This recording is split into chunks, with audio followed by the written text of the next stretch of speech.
नमस्कार, news portal to dream पर आपका स्वागत। बिहार लोक सेवा आयोग द्वारा आयोजित प्रतियोगिता परीक्षा हमेशा विवाद में रहा है।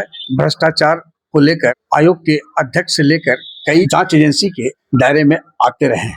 फिलहाल ताजा मामला है बिहार लोक सेवा आयोग द्वारा आयोजित AEDO यानी सहायक शिक्षा विकास प्राधिकारी के पद के लिए परीक्षा से संबंधित पेपर लीक का। बिहार लोक सेवा आयोग द्वारा आयोजित प्रतियोगिता परीक्षा की शुरुआत 14 अप्रैल को होनी थी। इस बीच 13 अप्रैल की रात ही पेपर लीक हुआ और इस संबंध में मुंगेर थाना में 14 अप्रैल को प्राथमिकी भी दर्ज की गई। दूसरे फेज में 17 अप्रैल को नालंदा के सोसराय में जो पेपर लीक हुआ तो वहां आंसर की बरामद हुई, जो बीपीएससी के आंसर से जो क्वेश्चन आंसर में 100 में 92 सही पाया गया। तीसरे फेज का प्रतियोगिता परीक्षा बाकी था। इस बीच यह मामला मुख्यमंत्री सम्राट चौधरी के संज्ञान में आया। मुख्यमंत्री सम्राट चौधरी ने इसे काफी गंभीरता से लिया और उन्होंने डीजीपी विनय कुमार को निर्देश दिया कि इस संबंध में जो भी आरोपी हैं उन्हें सख्त से सख्त सजा दिलाने के लिए आप SIT गठित करें और कार्रवाई करें। डीजीपी विनय कुमार ने आर्थिक अपराध इकाई के ADG नईर हसनैन खां को निर्देश दिया और टीम गठित की गई, जिसमें EOU के SP राजेश कुमार के नेतृत्व में टीम गठित की गई, जिसमें 5 EOU के अधिकारी हैं, एक STF और एक साइबर क्राइम के अधिकारी को SIT में शामिल किया गया।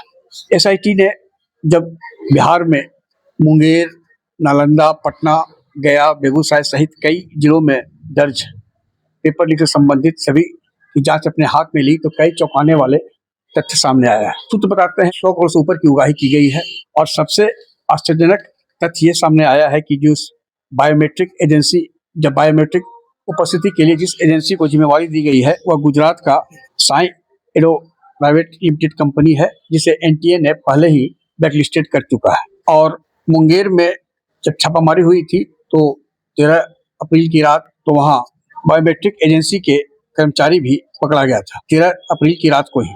उसके बावजूद बीपीएससी ने परीक्षा रद्द नहीं की। 17 अप्रैल को भी परीक्षा हुई, उसमें भी पेपर लीक की बात आई, फिर भी परीक्षा रद्द नहीं की गई। बीपीएससी द्वारा जो गुरुवार को लिस्ट जारी किया गया उसमें पकड़े गए 32 अभ्यर्थियों को आयोग की आगामी परीक्षाओं में भाग लेने से रोक लगाने की बात कही गई। फिर मामला जब गंभीर हुआ तो शुक्रवार को परीक्षा रद्द की गई। साथ ही यह दावा किया गया कि किसी प्रश्न पत्र के सेट के हिस्सों की सीरीज का फोटो प्रश्न पत्र प्राप्त नहीं हुआ है। खैर, बीपीएससी का जो भी दावा हो, लेकिन विश्वस्तता तो दाव पर ही है। अब बिहार के मुख्यमंत्री सम्राट चौधरी का आदेश, डीजीपी विनय कुमार का सख्त रुख और ADG नईर हसनैन खां के नेतृत्व में जो गठित SIT है उसकी जांच रिपोर्ट क्या गुल खिलाएगी यह तो भविष्य की बात है। लेकिन इतना तय है कि जिस प्रकार बीपीएससी लगातार विवादों में रहा है भ्रष्टाचार को लेकर, आखिर कोई न कोई वैसा व्यक्ति है जो सत्ता के शीर्ष पर रहा हो, इसका पूरा संरक्षण इस अवैध कारोबार को संचालित करने में पूर्व से रहा है। और इसके कारण एक पर एक गलती करने के बाद भी बीपीएससी के जो पदधारक हों या इस भ्रष्टाचार की गंगोत्री के सरगना है, उनकी गिरफ्तारी या उनके खिलाफ सख्त कार्रवाई अब तक न होना अपने आप में आश्चर्य का विषय है। अब सम्राट चौधरी के नेतृत्व में बिहार की कमान है।